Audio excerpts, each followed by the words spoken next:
Hi, I'm Owen from Rask Australia. Thanks for tuning in to the Rask Network.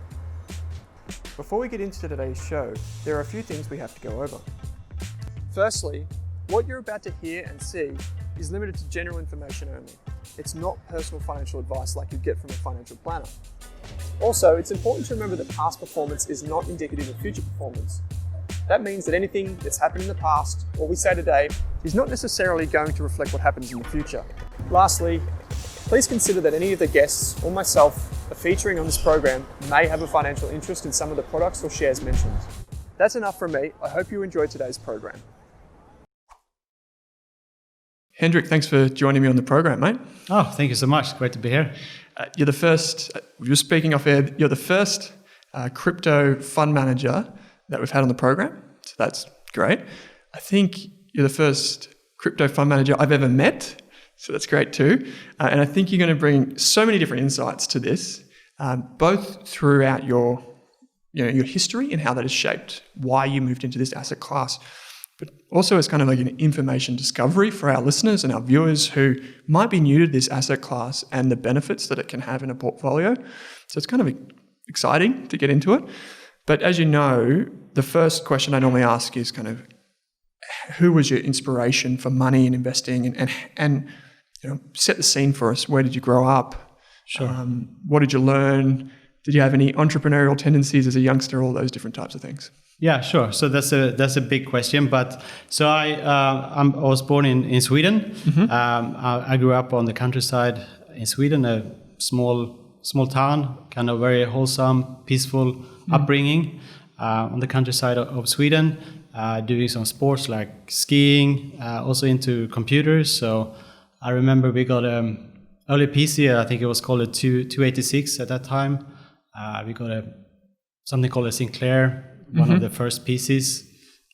So did some programming and also got interested in the financial markets at a fairly young age. So when I was like 10 or 11 or 12, around that age, I started, investing very small amounts in the stock market. And I really sort of got captured by the stock market at a quite young age. Sort of for me, it was this ultimate multiplayer game where a level playing field, like anyone could use their skill to try to beat this market, if you like. Perhaps the stock market is not the most level playing field. I think something like cryptocurrencies are much more an equal opportunity game, if you like. But I had kind of a strong will to work in the financial markets from a young age. And I remember watching the movie Wall Street as well. I think it came out 87, something like that. I was 10 years old at the time. And that sort of got me thinking about a bigger world and doing something in the global financial markets. So that's really kind of where I got started. And I studied engineering. My father is an engineer, my brother is an engineer, my grandfather was an engineer. Okay.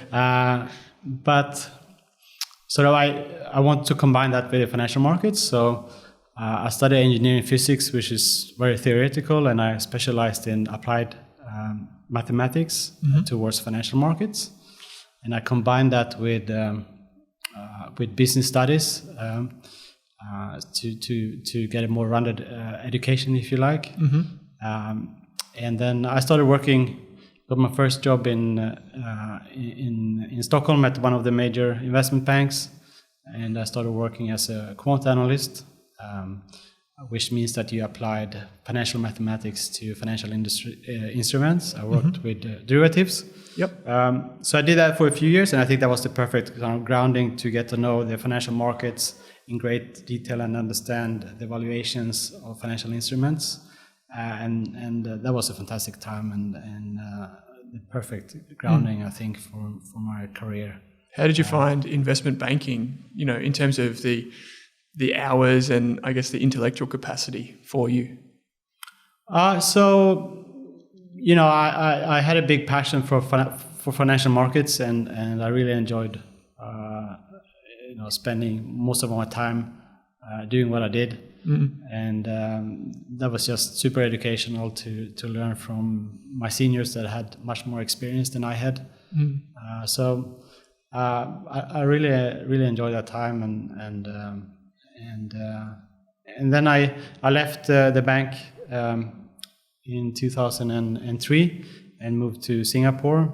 And I continued to work in the stock market, but on the buy side, I worked at a small quant hedge fund in Singapore. So I stayed in Singapore for around 3 years, and so that was my first move outside Sweden. Why did you want to go to Singapore? So I think I had, from a young age, I wanted to discover more of the world than just Sweden, and Singapore is one of the financial centers out there, and I got an opportunity to move there, which I took, and I never regretted that, and I had a fantastic time in Singapore. There are a lot of financial innovation going around there, and it's one of the financial centers in Asia for sure. How did you, if we could just backtrack a bit, how did you find the engineering and the quant side of things prepared you? I come across a lot of aspiring investors and analysts, and I often say to them, one of the most valuable things you can do is actually maybe not even go straight through the commerce route, which so many do, and maybe focus more on the quant side or the engineering side, because it gives you I feel like it gives you a whole different range of tools to approach a problem. Yeah, I think so. I think my education were more about problem solving, perhaps. And I think if you have the tools to solve problems, you can solve any kind of problem that comes your way. And I think that's very valuable in life. So I think, it's not for everyone, but that kind of more theoretical education, I think, sets you up for solving all kind of problems. Yeah, and I think that's a big part of what we do as investors, right? We try to understand how things work. Yeah. It's because I think that's the thing that gets you back on the horse when you might fail or something like that. So I think it's really valuable, and being able to approach a problem with a wider range of tools is so valuable. How about the next stage in your career? Because there's a particular point in time which we're about to get to for you, which is around about 2013. But you said you went to Singapore in early 2000s. What happened next? Well, after Singapore, we wanted to move to and New York seemed like the logical next step. Is the financial center of the world, and we made a jump in 2006 and move over there. And I think that's really true. It's the financial center of the world, and the best minds in finance are in New York. Ended up staying in New York for almost 10 years. It's one of my favorite places still. And I worked still in equities in New York. I did institutional equity sales for a Scandinavian bank.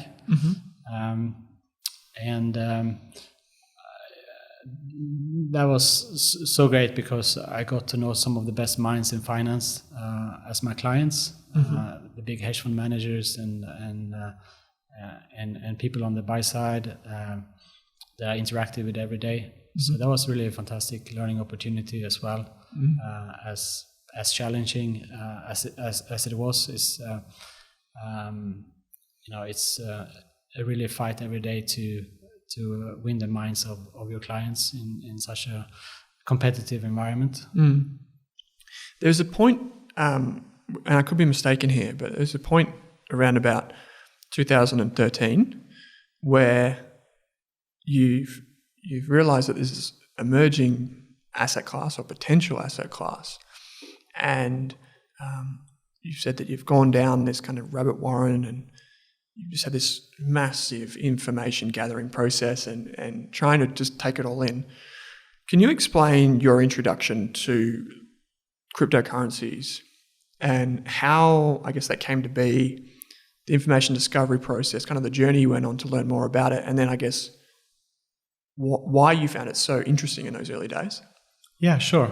So I discovered Bitcoin around mid 2013, and that was just because Bitcoin started popping up on Bloomberg, on the Bloomberg screens that you looked at every day, and you started seeing the reporting about the price of Bitcoin. And I probably would have discovered Bitcoin earlier if I wasn't so busy at work, because I used to always hang on tech websites like Slashdot and all these nerdy websites, and I think they wrote about Bitcoin back in 2011, 2012, something like that, when Bitcoin was 50 cents. In 13, Bitcoin was already at $50. So that was. But it was the first kind of mainstream wave, I think, for Bitcoin, and you saw Bitcoin popping up, and you started sort of wondering what is this thing, and you read the white paper, and soon you realize that this is based on a computer science breakthrough. So, and that itself has sort of huge consequences. Secondly, could give you unprecedented financial freedom, and thirdly, it's about financial markets, and all those three things came together for me with Bitcoin. So that resonated very, very strongly with me. So then you start reading more about it and learning more and more about it, and sort of this. The computer science breakthrough is that for the first time you can take ownership of a digital asset, and that was not possible before Bitcoin. So that's kind of a fundamental breakthrough in computer science that Bitcoin solved after many decades of people trying to solve this big problem, and that I think has huge consequences for the future of money. And it's an asset that is in the markets. People are trading these assets 24/7. So there's a market there, and all that comes together in something like Bitcoin. And for financial freedom, it means that you can take real ownership of an asset that you can't really do with other type of assets. We call that deep security in Bitcoin and other crypto assets. Something like a physical asset you can take ownership of, but it's harder to keep it secure than something that is purely digital, and that is a big difference. In those early days when you were looking at it, because you kind of touched on it there, that you were almost uniquely placed to understand it because you had the computer science background, the quantitative background, and you blend that with the financial understanding and how the system works.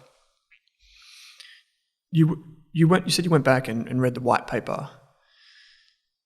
My interpretation is kind of in the early days, the only uncertainty was kind of how long it took and how many people were talking about it for it to reach that scale, and that, I guess, that generally accepted level that this is a viable currency. Is that the way you kind of interpreted it? As in, you could see it. Logically, this makes sense, right? The only thing that was left was just for it to hit that momentum and start trending up. Yeah, that's sort of right, I think. The longer Bitcoin survives, the higher the probability that it's going to survive. And it's been around for 11 years now. But back 7 years ago, I would say there was still a probability that it would go to zero and not be worth anything, right? I think that scenario is probably off the table today. Bitcoin is always going to be around. There is always going to be a price for Bitcoin, which is a big difference from 7 years ago. Yeah. So this was 2013. You started this process and you were learning about it. You said Bitcoin was $50. At the time, you probably thought, this is pretty high compared to what it was just a few years ago. But then you fast forward a few years and it's kind of, it had really taken off. In between kind of the peak of Bitcoin and starting Apollo Capital, there was this time there where I'm led to believe, I think you said this to me on the phone, you started the first Bitcoin ATM network, if you like. Yeah. Can you explain what it was and kind of the use case for that and the reason that you built that? Sure. So when I saw Bitcoin started to take off, I called my old friends in Singapore and said, "You have to get onto this. This is an opportunity." And I helped them set up the first public ATM network in Asia. So I think Bitcoin ATMs are the fastest way you can acquire Bitcoin. Because it's quite slow if you need to wire money to an exchange or something like that. And it's very hard to buy Bitcoin with credit card. And the reason is that Bitcoin transactions are immutable, but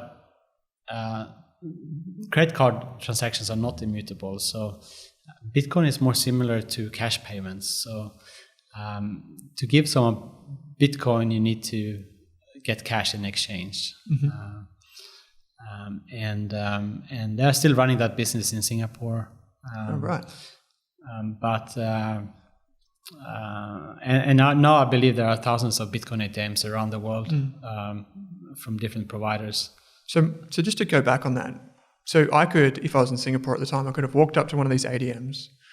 I could have, would I just create an account in the ATM, or how would it know that these are my Bitcoin if I didn't already have a wallet or something like that? Yeah, so you just scan your wallet, Yep. your address. The machine has a scanner, so you just scan your QR code, and you put cash in the machine, and instantly the machine will send you Bitcoin to that wallet address. And you being the ATM operator, you would clip the ticket effectively, like take a small percentage? Is that how it worked? Yeah. Exactly. Yeah, right. So I imagine that was a pretty easy way for a lot of people, like you said, to get access to something which might have seemed a bit unwieldy or complex or time-consuming. So you've set this business up. You said it's still running today. But then my understanding is you've come to Australia. So kind of explain that change and that transition for you there. So the move to Australia was, I guess, a lifestyle decision for our family. We have kids when we were living in New York, and my wife is from Australia, and we decided to move to Australia for family reasons. Yep. And this is a great place for kids to grow up. For sure. I came here in 2015. Started to needed a bit of a time off, I think, from a very busy life for many years, and just wanted to do a few things I really enjoy, like spending some more time with the family, and also trade my own portfolio. So I did that for a couple of years before I decided that I really want to build something new here in Australia. And the option I had was to go into traditional finance, which I had spent 15 years of my career doing, or to go fully into cryptocurrencies. And my heart was really with cryptocurrencies for the past 7 years. So that's really was my big passion after the stock market. That became my big passion, and I decided to go fully into crypto assets. And then the question was, what do you do within crypto assets? And for me, I was thinking about crypto assets as this new type of asset class, but they're not. It's not easy for investors to get access to this new emerging asset class. We see crypto assets as a one in a generation opportunity, if you like, to invest in a completely new asset class. But it's not easy for people to do, right? Because there is all these different kind of crypto assets. Which ones do you pick? How do you handle security? How do you handle tax? How do you do all these things? It's like a completely different universe. So unless you spend a lot of time in the crypto space, and you probably need to look at it constantly to be on top of everything that is happening in the crypto space, it's really hard. So a fund made a lot of sense for us because that's a really easy vehicle for people to get access to crypto assets. So that's when we decided to set up Apollo Capital, which became one of Australia's first crypto funds. So we started working on that towards the end of 17, and we opened the fund for outside investors in February of 2018. This was around the time many people will be familiar that we saw this tremendous run up in prices, right? So I guess the background to this is that things were really starting to pick up in the market. I think some of our listeners would be really interested to know, how do you go setting up a crypto fund? Like, did you think, I mean, this was your first time setting up a fund, I gather, from scratch. Do you think you face any unique challenges there with regards to walking into a meeting and saying, I want to start this fund, will you be my trustee or, custodian, whatever it might be? I can only imagine some of the looks you might have got at the time from people that didn't understand what it was, the unique security requirements, all those types of things. Absolutely. It's not easy to find service providers for everything you need in running a fund, right? Yeah. In something like crypto assets, because not everyone, at least at the time, had a favorable view on crypto assets, and they're not comfortable. This is probably the first fund they ever worked with or considered working with. So, you have to be prepared to get a lot of no's and rejections. But you really have to find the service providers that are exciting about this opportunity and see the future and understand that we're not going to be the first fund. We're the first fund, but we're not the last fund, right? There will be many other funds out there, in 5-10 years. So for them, the service providers that we found, they see crypto assets as an opportunity for them to learn about a new asset class and be prepared for other fund managers to come. So if you can find the service providers that see this as an opportunity, I think that makes it a lot easier. But it's a very hard process. For sure, it would have been. How about things like security of the assets? Because you mentioned it there, cryptography. You were uniquely placed to understand that. I imagine a lot of people, in fact, most of the people listening to this, wouldn't understand the encryption kind of, even the backstory, the higher level stuff. But then how do you provide that security to investors in your fund when you're investing in those types of assets? Yeah, no, that's a great question, because these are digital bearer assets that, you can take custody of yourself. Yep. And at the same time, leaving these assets with third parties can be dangerous. We hear about exchanges getting hacked and all these things happening with people stealing the assets. So you have to be really careful about who you work with in this space, what third parties you trust and what third parties you can't trust, and so on. So there are a lot of challenges, especially when it comes to custody. When we set up the fund, 2.5 years ago, there weren't any third-party custodians for a portfolio of crypto assets. So you really had to handle all the security yourself in-house. And we spent a lot of time before we started the fund to set up that security system ourselves. So that was really challenging, but we put everything in place before we took outside money.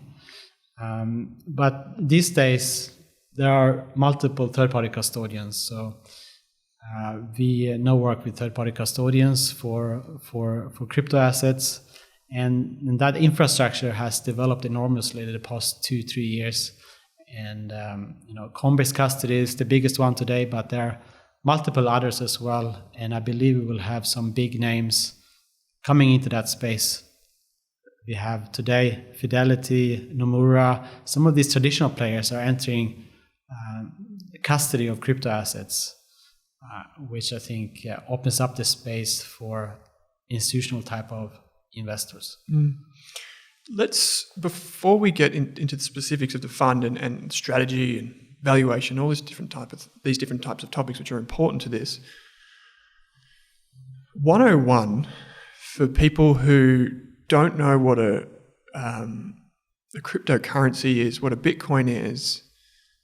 You mentioned before, kind of, it's the first time you could take ownership of a digital asset securely, or online, anything online really. How do you describe it to prospects that want to invest in your fund that may be very green to this? Yeah, sure. I think on a high level, it's about disintermediate third-party trusted institutions. And what I mean by that is that we can replace trust with these institutions with software. So, for example, we can replace, we believe, a lot of the services that banks provide with software based on open blockchains like Ethereum and other blockchains.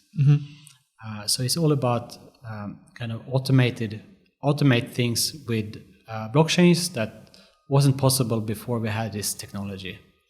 With Bitcoin specifically, I think a good analogy is digital gold. So that's one way of looking at Bitcoin specifically that I think works really well. So a lot of the properties of Bitcoin is similar to gold. Gold has been around for thousands of years as a medium of exchange and a store of value. And even from the very beginning, gold was used as a store of value. It was handed down to the next generation as a store of value and for keeping wealth. And the reason why humans have used gold for such a long time is because certain properties that gold has. And Bitcoin has many of those properties, but I think perhaps even better properties if you look at it side by side. So with Bitcoin you have an absolute scarcity. You have an absolute number of Bitcoin that will ever be created. In the case of Bitcoin, there are 21 million. So if you compare to gold, you have a scarcity in gold as well, and you have a limited quantity of gold on Earth. We don't know that number, but we have a certain limit. In the universe, there's probably an unlimited amount of gold, more or less. You also have some other properties with gold. It's fungible. So one piece of gold is equal to another piece of gold. This is the same with Bitcoin as well. And that's a very important property for money. You can store gold, but Bitcoin I think is much easier to store than gold. It's quite expensive to transport gold. Bitcoin is very cheap to transport. You can send it to anyone in the world almost instantly for free. I mentioned security before. To keep gold secure is possible, but it's quite costly, and it's not that easy. With help of encryption, you can keep Bitcoin absolutely secure because there are no accounts in Bitcoin that can be shut down or anything like that. Gold is independent from the state, and so is Bitcoin. So Bitcoin is a type of digital gold, I think for a new generation, and gold has a fairly large market cap. The value of all gold above Earth is around $10 trillion US. And Bitcoin has a market cap of 150 billion, so it's a couple of factors lower than gold's market cap. So there's a huge potential in Bitcoin if it were to replace gold. But there are also $15 trillion in offshore accounts that that Bitcoin could replace. So I think the market opportunity for Bitcoin is larger than gold. That's a really interesting, I guess, example, because so many people think that Bitcoin is a cryptocurrency, but we'll get to why it's only one part of a wide range of different assets that people can own.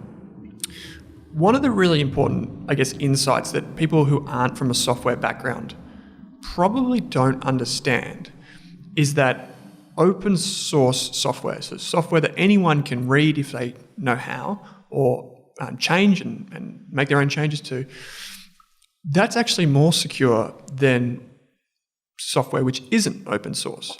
And I think a lot of people forget that because they think, oh, if it's built by the biggest tech company in the world, it's secure. But you don't know that if you can't see the code, if it can't be verified by others. And you mentioned, it kind of replaces that trusted intermediary. And this is a phrase I think that not only investors, not only or developers are already there, but consumers too are going to move towards, which is this trustless society. And it's not that there's a lack of trust, it's just that you don't need to trust anyone because the network secures that for you because it's open, you can see what's happening. And I think that's kind of the important distinction people miss when it comes to Bitcoin or just any type of cryptocurrency. Do you share that view? Absolutely. So the gold standard in kind of security of any software is open source software. Because if you have closed source software, there can always be a backdoor. We have no idea exactly how WhatsApp works or Facebook or Google because it's based on closed software. But if you want something to be really secure, it needs to be open source that anyone can inspect the code and find bugs, etc. And Bitcoin and cryptocurrencies are all based on open source code, and that's the reason why we can trust these networks, because we can all inspect this code, and there is a big reward if someone can break the code, right? Yeah. Bitcoin is $150 billion and it's been running perfectly for 11 years. And that gives us a lot of trust in Bitcoin. Yeah, it's an interesting, I guess, way to think about it because most people that don't come from a software background or even a technology savvy, it's something that I guess your job as a fund manager in the crypto space, effectively you need to demonstrate your authority and win that trust, because then if your clients don't understand it, they have to be sure that you do. Well, I guess that's like all fund managers though, right? Like you kind of have to demonstrate that you know what you're talking about. So let's talk about the fund that you set up, Apollo Capital, crypto fund. You won a few awards. You're based here in Melbourne. What does the fund do? I mean, that's a very general question, so let me explain. You mentioned before you set it up, you used all these different, I guess, tools to get it off the ground. But if we lift the lid on it a bit, what does your day-to-day look like? What is the portfolio composition? Those types of things. Yeah, sure. So I guess from the outside, it looks like any other fund out there, right? We use the same kind of service providers. You invest Australian dollars, you get Australian dollars out. We have an open-ended fund. There's no lock-in or anything like that. These are liquid assets for the most part. We invest across the crypto asset space. We only invest in cryptocurrencies, so we like to call them crypto assets. That's where we believe the big upside is within this space. In our investment philosophy, I guess you can look at it as a combination of top-down and bottom-up approach, where we make some big macro decisions in this area, like what are the sectors within crypto assets that we want exposure to? How do we want to structure the portfolio when it comes to liquid assets, any liquid assets? There are more kind of decisions we make in terms of investing in base blockchains and what we call middleware. Those are the kind of portfolio decisions we do from a top-down perspective, and then within each category, we analyze the different crypto assets out there to compose our portfolio. So let's explain those key terms in one at a time. From the top-down approach, I think last time I checked, there was something like 5,000 different crypto assets or cryptocurrencies in the market. How do you, I guess, bucket those, and what makes it middleware or something else? Sure. So the way we look at the space is that most of those 5,000 assets will not have a long-term value, right? But the whole space, we believe, are likely to increase a lot of value because all of cryptocurrencies are currently worth $200 billion, something like that. And for this to really become a new asset class, it needs to be in the trillions of dollars. So there's a huge upside potential in cryptocurrencies, while most of them will have little long-term value. So portfolio selections become really important in this space. So we have to be very disciplined in how we look at the portfolio. And we have identified sort of the most interesting verticals to have exposure to within crypto assets. It mostly comes down to financial type of applications. That's where we're seeing real traction in crypto assets at the moment. This is this space we call decentralized finance. It's about replacing many functions of the financial institutions with software. That's really what we've spent most of our time researching and deploying capital towards. And within the decentralized finance space, you have different type of subsectors, if you like, and that's why we sort of build a portfolio around. Can you explain two things on that? What would be an example of a crypto asset and I guess its role in that vertical?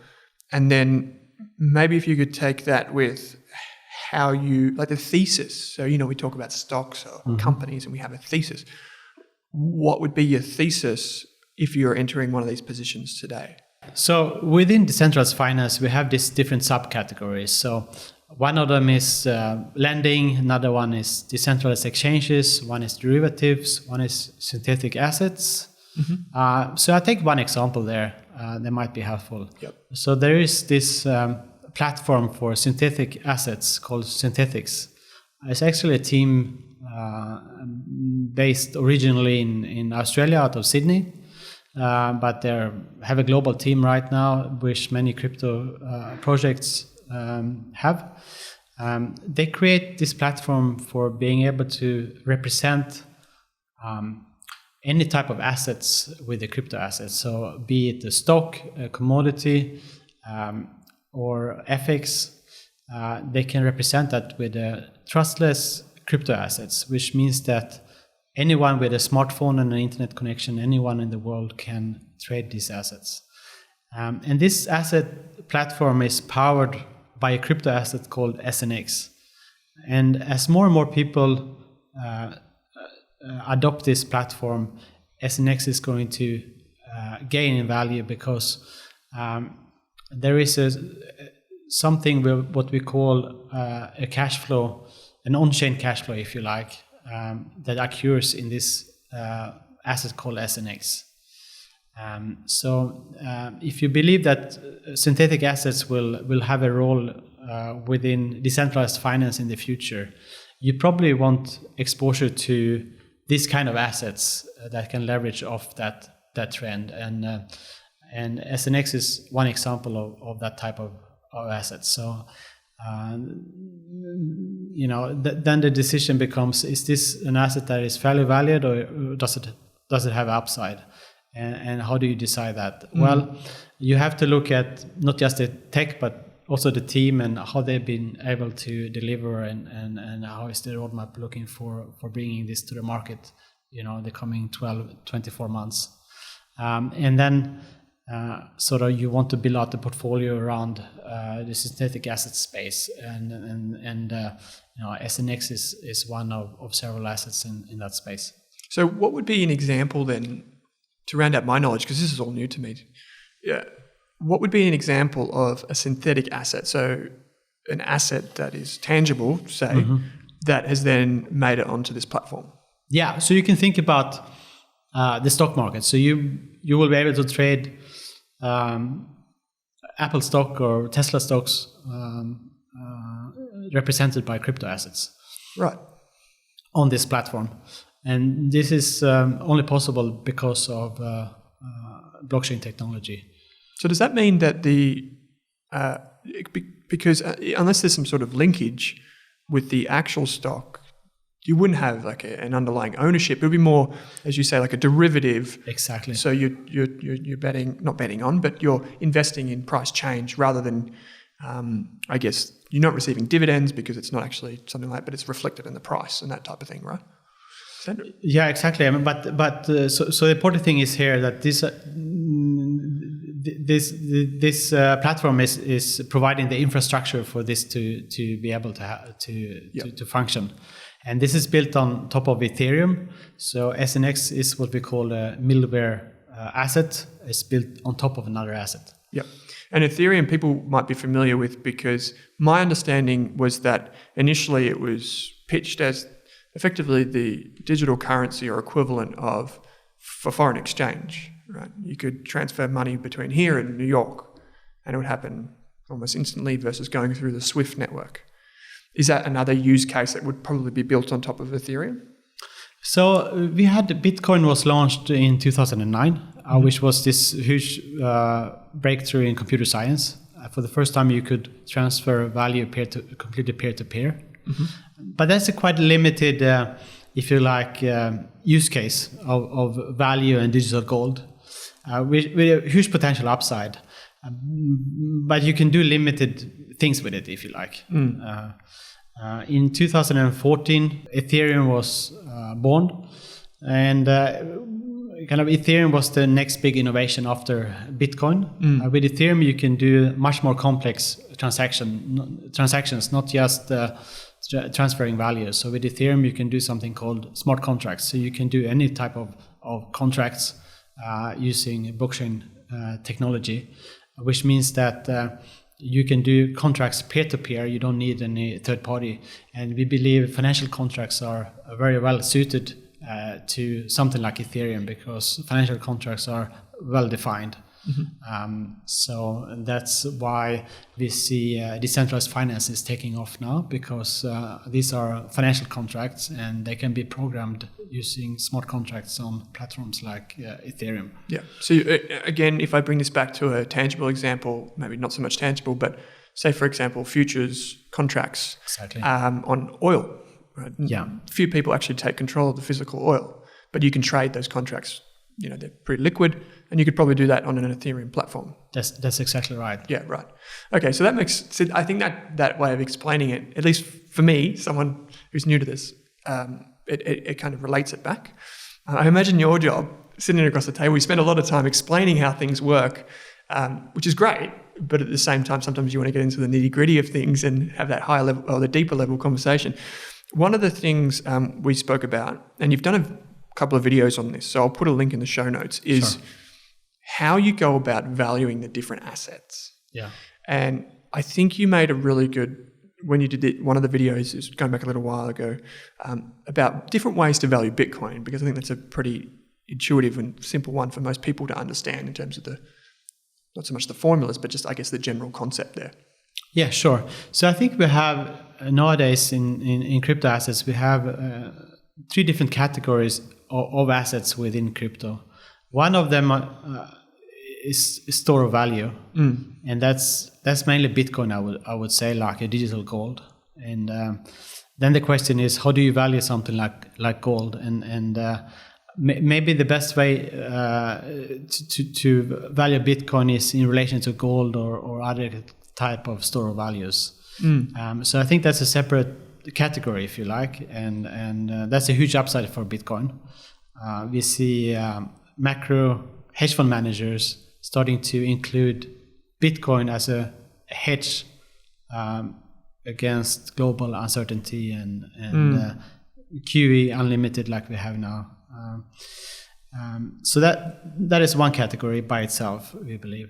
The second category is super interesting. It's what we call work tokens. And these tokens have some kind of on-chain cash flows. And I mentioned SNX before. They have a platform where the holders of the SNX token accrues fees on that platform. So you have some kind of income, if you like. And that's a very big and very fast expanding category within crypto assets at the moment. And the interesting thing is that you can value this kind of using traditional methods, because there's a cash flow and we know how to value cash flows. So that's just using traditional methods in valuing cash flow.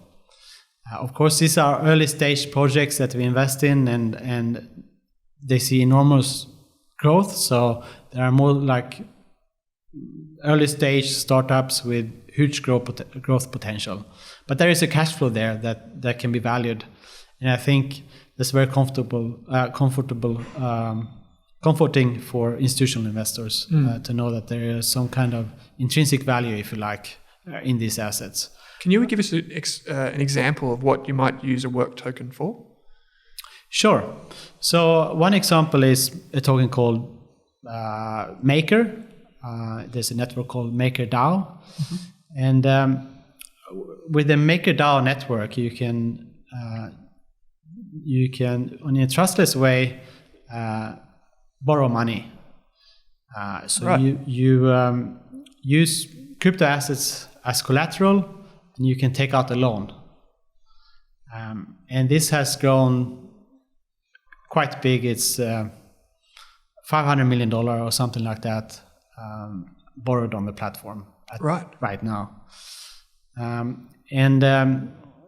But you have to pay an interest rate, and you pay that interest rate to the holders of the MKR token. So that interest rate is like a cash flow for that token, and you can value the MKR token based on this cash flow. Okay. So let's say hypothetically, I'm a company based in Australia, and I want to get some overseas development work done, but I don't have all the money. But I want to pay developers in a foreign country, a rate that reflects their going rate, I guess. So I could go onto this platform, having a wallet or some type of assets behind me, which are verifiable, take out a loan, quote unquote, and then they would do the work. There'd be interest paid. So I guess the network would be rewarded. There's an incentive there. And then we can value that exchange. Is that kind of the loose idea? Yeah, sort of. It's still early days, and these are new kind of financial infrastructure that are being built out based on Ethereum and other networks. Yep. But I think we'll get to something like you're describing. Yeah, right. Okay, so I think I cut you off before because you were saying we've got the store of value, then we've got work tokens. What's the last one? Yeah, and I think the last category is pure payment tokens or currency tokens. And I think that's less of a use case. People perhaps a few years ago was very excited about Bitcoin as a type of payment or other cryptocurrencies as a type of payments. I basically think that our methods of payments that we have today works fairly well. We have credit cards and these kind of things, right? And we don't really need to use Bitcoin to pay for our coffee or something like that, right? Yeah. So I think there are less excitement about that third category today in crypto markets. But the second category, that on-chain cash flow type of assets, that's where we see a lot of growth at the moment. Yeah, right. One of the things that you spoke about in a previous update on the site is that I guess the valuation methodology for the store of value.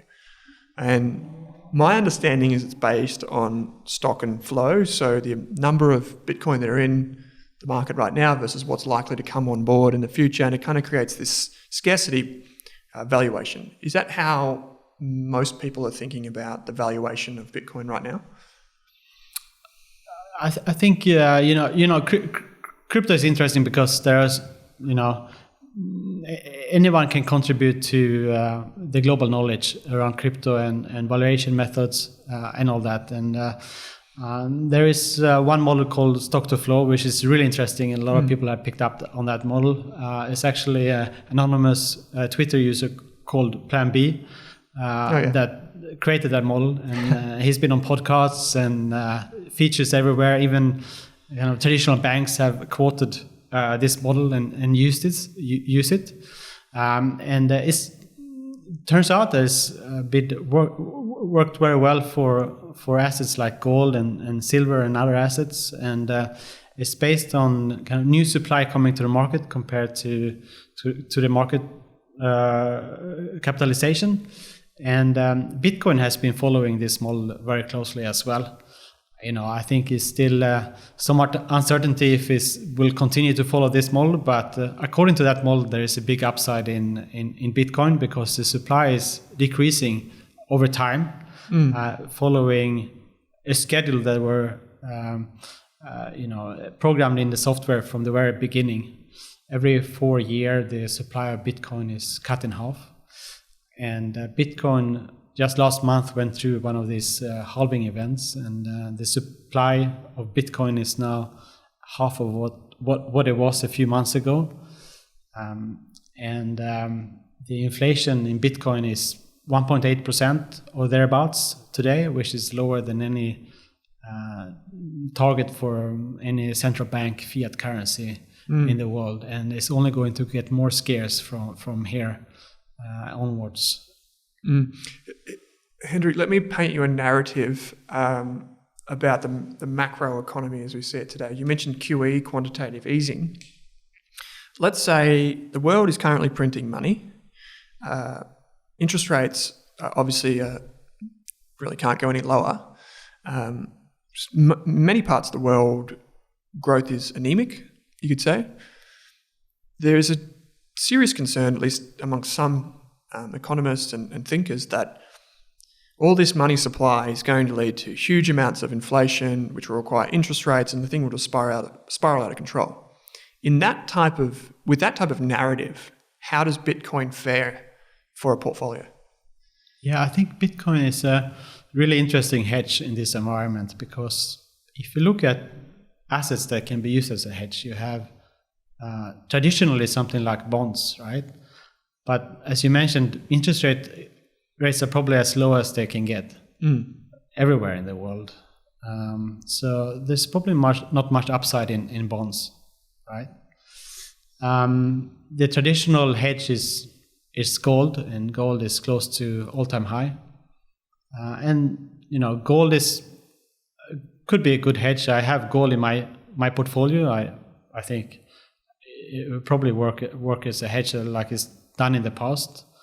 But I think Bitcoin should be considered as an alternative and supplement to gold in a portfolio, because there is enormous upside in Bitcoin if people are starting to view Bitcoin in the same light as gold. And more people are starting to do that. We have some really serious investors like Paul Tudor Jones, who recently put out an investment letter saying that he's investing in Bitcoin because he sees Bitcoin as a type of digital gold.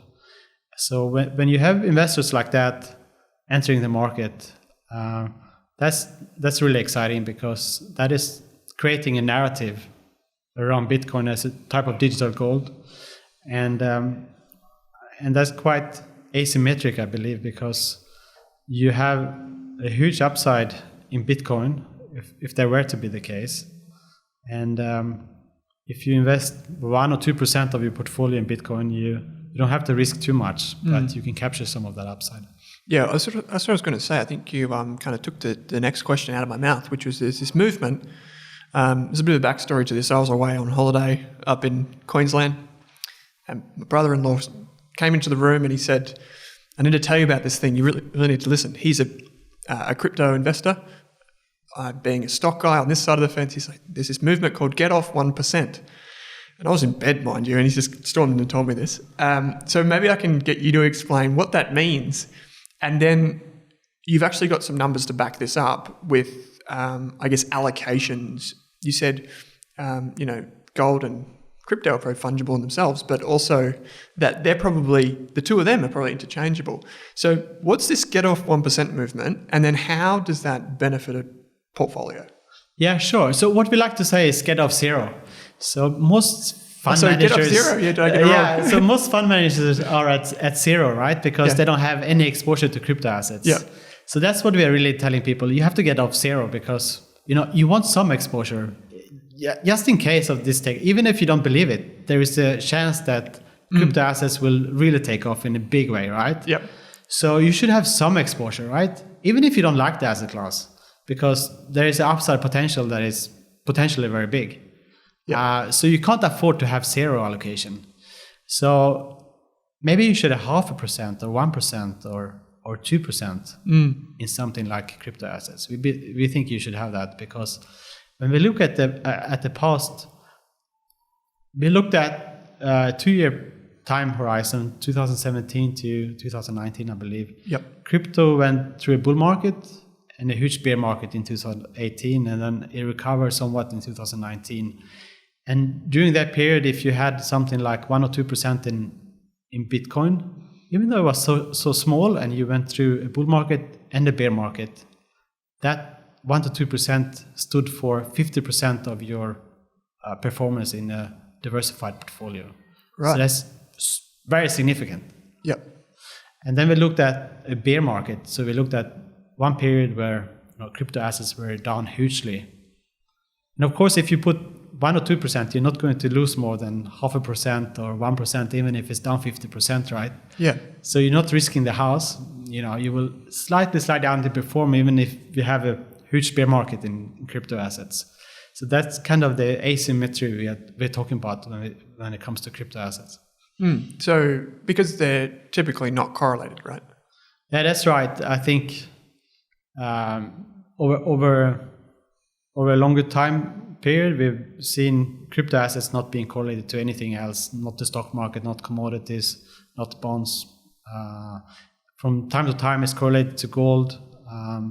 During a shorter time period, it can be correlated to the stock market as well. But over a longer time, this has been an independent sort of asset class, if you like, which is kind of the holy grail in finance. I think if you can find something that is uncorrelated and has a very big upside, that's sort of what you're looking for. Yeah, for sure. And I think even though I butchered the question, I think the more I've thought about it since then, since I heard about it, it's made a bit more sense to me. One of the things that I guess I wanted to talk to you about is you mentioned you've got gold in your portfolio. If someone was to come up to you, let's say I'm coming up to you and I say, I think I've got a diversified portfolio already, what would be an appropriate range of an allocation without knowing my risk profile and all that sort of stuff? What would be an appropriate allocation for me in my portfolio?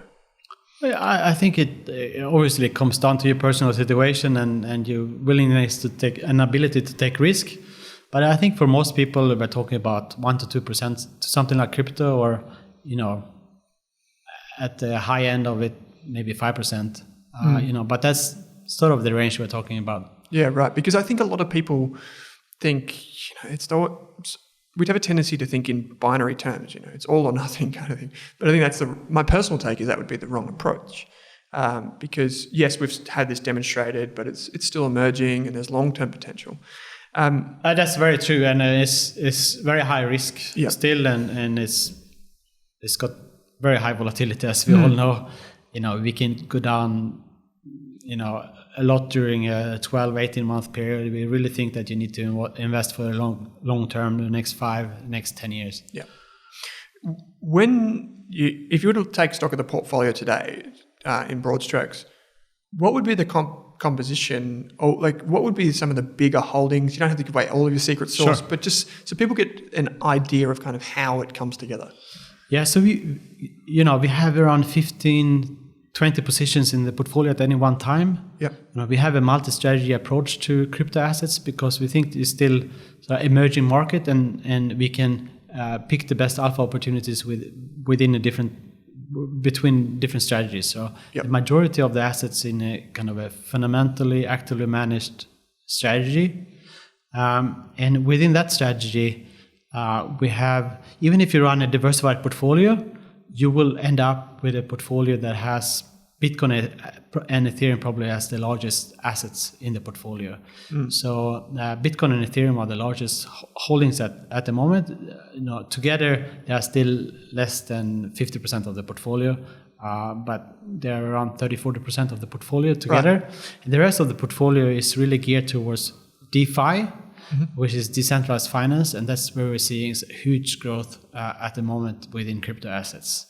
And then I mentioned multi-strategy. So from time to time, there are really interesting arbitrage opportunities in crypto assets. So there might be a few really big opportunities a year that we take advantage of. And currently, there is this opportunity where you can earn a very high yield in decentralized finance. So currently, we have exposure to that as well. So we can take advantage of these different opportunities arises across different strategies. But overall, 15, 20 positions, Bitcoin being the biggest position. And I think, some of the things we invest in are much earlier stage than something like Bitcoin, right? So then it comes down to position sizing and you take smaller positions in something that is untested and relatively new because of the risks involved in especially in this stage, but it becomes more like a VC investment in that case. For sure. It's one of those things, right? Just if we loop back in with the valuation talk before, I don't think that academics and people that pontificate over these types of things have even worked out the proper way to value business, like companies, let alone assets, like a new age asset, if you like. So I think, we ask these questions, and one of the things that we want from fund managers, or at least clients want, is certainty. How do you know for sure that this is the right answer? But I think it's emerging, things are changing. Like we spoke before we started recording about how the models for valuation have changed in just the last 2 years. Yeah, absolutely. I think this is a really interesting field. It's evolving all the time, and people are discovering these new models like stock to flow, like we talked about before, is a fairly new model, right? So this is a really exciting emerging area, I think.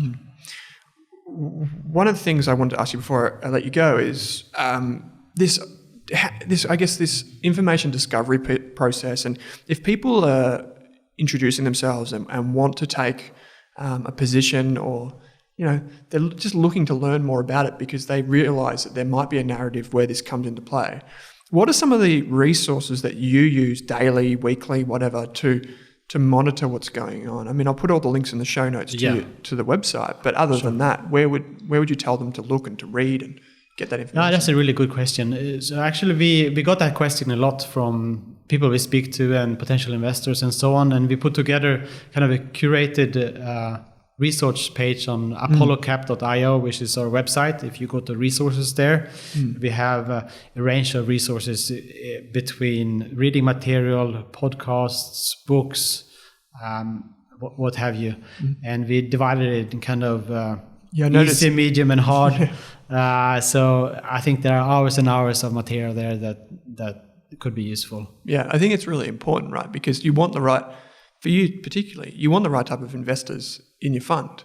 Because if you go through a period of volatility, you don't want someone who has no idea what they're getting themselves in for, and then the next month they give you a call and say, hey, what's happened?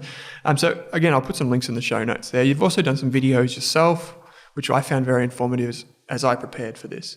The last question that I asked Henrik is a very simple one, but it's kind of the most profound, which is, if you could go back and tell a younger you one thing about investing, money, or finance, what would it be? Oh, that's a good question. I think for me, I think number one, always stay kind of in a positive state of mind when it comes to financial markets. You get rewarded for risk overall in markets. The stock market has a yearly drift of 8 to 10%. Take advantage of that. Number two, I think, be contrarian. When others are fearful, be greedy. I think that pays off in markets. And number three, maybe, in markets there will always be another opportunity to make money, right? There will always be another trade you can put on. There will always be more opportunities out there. So even if you miss something, there will be much more opportunities out there. That's great. It's kind of being open-minded and willing to adapt. Henrik, thanks for taking the time out to join me on the show, mate. Thank you.